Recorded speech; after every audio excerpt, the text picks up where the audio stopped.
Miyayaliwang pa magkaingay gagamitan da rin kaya katamong kabalen, patse daratang na bayong banwa, king panwala rang itabi derening malas. Ati na magpamakbong, lalabul torotot at pupok kaldero tambul. Pero rin pa magkainge, atin mo naman kanong limitasyon agpang kingaliwa tamong kabalen, amayang usumisyon ka rin tambuso dari motor o retang modified mufflers.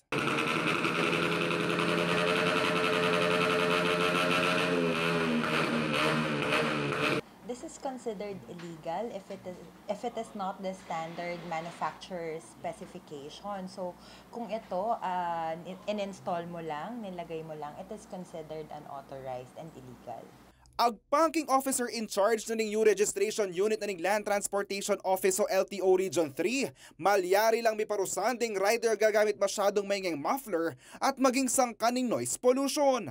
Ito po ay kapag nag-exceed ng 99 decibels, considered na siya na illegal. Hindi na po siya pasok doon sa standard sound level natin. So, ito po ay impoundable violation according to our Joint Administrative Order 2014-01. So, this has a fine of 5,000 pesos kapag po kayo ay nahuli. Makasadyano man kanuring tao na ning LTO Region 3 kambering aliwa pang departamento na magbante at siguraduan na alang milusot ang motor ating modified muffler lalo na karing intersection ng Pong Highway. Hindi po ma-release ang inyong motor vehicle hanggat hindi ninyo tanggalin yung defect na ito.